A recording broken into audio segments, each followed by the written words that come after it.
This is the SF Productions Podcast Network.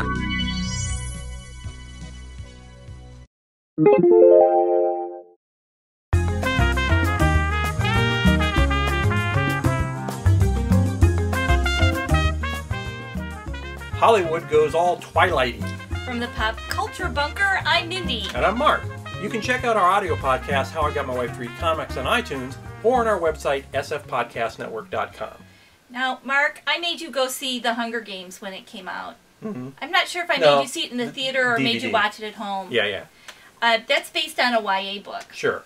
Young adult, for those of you who don't know. Right. And then Twilight we did not watch. Yeah.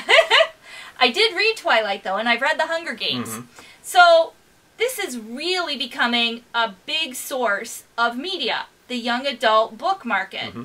Even more so, I think, than the regular book market. And we'll talk a little bit about some of the things that are coming out that are from the YA market. But why do you think people might want to make YA books instead of regular books? I can think of a few reasons, but I'm just testing you. Kids have disposable income, so they want to see movies about people their own age or supposed to be their own age. Well, I think one of the principal reasons is that YA books aren't as complicated, and so Sure. you can easily make a movie that you have more of the book in it. Because you don't have to cut a bunch of stuff out. Yes. That's true, yeah. Now, some books are getting more complicated, and you might argue that The Hunger Games had a lot of stuff cut out of it. But it is, in fact, a pretty good representation of the book. Mm-hmm. So, what's the first movie that you can think of that might have been made from a YA book? I think you'll probably guess the same one I did. Wizard of Oz. Yeah, that was makes a sense. YA book, and I think that's probably one of the very first ones, at least one of the first big ones. Mm-hmm. And it really diverged from the book quite a bit, but it was still a very popular movie. Mm-hmm. But these movies draw in both adults and the kids. Movies build on the popularity of the book franchise, and then they can just keep going. And a lot of the things that you see in YA books being made into movies and TV series are franchise books. They're more than one book in the series. And that also brings the kids in and keeps things going. Right. And we're not talking about books that, like you write after the series starts, but existing properties. Right, and I think another reason for this is the fact that there's more synergy now in these media companies because they have a book publishing arm and they have a movie publishing arm. Right. And so they already own the rights to something that they can easily, they don't have to go through a bunch of hassle to buy rights. Right. So that's, corporate synergy where we, all the groups working together is very big. Yes. So I think that's another reason you're seeing more of these as the media Goliaths just continue to buy up everybody else. Right. Now the one that I think just started the most recent fad for turning YA into movies was, of course, Harry Potter. Mm-hmm. And that was a big franchise. I mean, it was huge, obviously. Right. And it led into a lot of other things. But also I think that this is what started splitting like a single book into more than one movie as well. Yes. Which is just a pain. They did take that last Harry Potter movie book and split it into 2 movies. Right. And now they're doing the same thing with another YA book, which is The Hobbit. Right. Yeah, absolutely. I mean, this is a book that of the various Tolkien books is probably the simplest book, and yet 3 movies are being made out of it. Yes.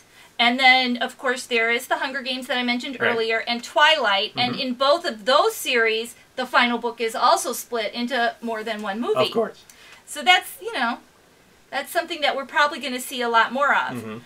Some other movie series that are ongoing from young adult books are the Percy Jackson series. The Lightning Thief was the movie that came out. But that didn't do well, I didn't think. I don't think it did, but I don't know if they might do like direct-to-video sequels or something like that. Yeah, it could do that. Recently out was Beautiful Creatures, and I'm not sure how that did at the box office. And then coming out, we're going to see the Mortal Instruments series and Ender's Game, which is another big kind of classic. Which is, I've actually heard of Ender's Game. Yeah. Ender's Game is an older one. Yeah. It was one we might have read when we were maybe in the YA area at any rate. But that is coming out as a movie now. So that'll be interesting to see going forward what happens. And then you think, well, how can you turn a book into TV? Well, the CW has it down pretty pat. Yeah, pretty much.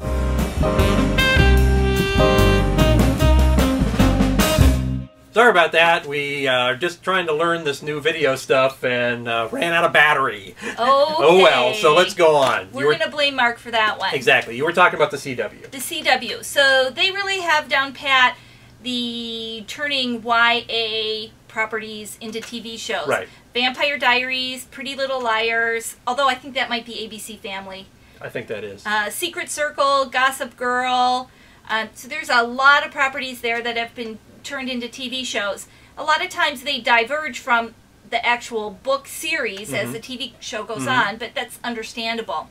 On our last show, we talked a little bit about some of the pilots coming up, and there are a couple pilots for things that are based on YA books. One of them is Delirium, and that's set in a future world where love does not exist. Yes. And then The Selection, which is a show about sort of a reality show set in a future where these girls are trying to become the princess. The Sci-Fi Bachelor. Yes. And I think what we're going to see a lot of already in YA and coming up is this dystopic future where the teens have to take over for some reason. Yeah. And I think that's a pretty popular thing for CW or ABC Family, and those are going to do tremendous if they actually get on the air. Yeah. Yeah, kid. We're going to like that Hunger Games. Do something like the Hunger Games, but do it cheap. Exactly. So I don't think that this is going to be anything that stops anytime in the future, because as I said, these are basically easy to make because you don't have a lot of the deeper storylines that you might have with adult books. And you're tapping a market of desirable audience. You have a ready-made audience. A ready-made audience that advertisers want. Yeah. So. Right. So that's about it for us on this subject. You can check out our audio podcast, How I Got My Wife to Read Comics, on iTunes or on our website, sfpodcastnetwork.com. From the Pop Culture Bunker, I'm Mindy. And I'm Mark. Thanks for watching. Bye.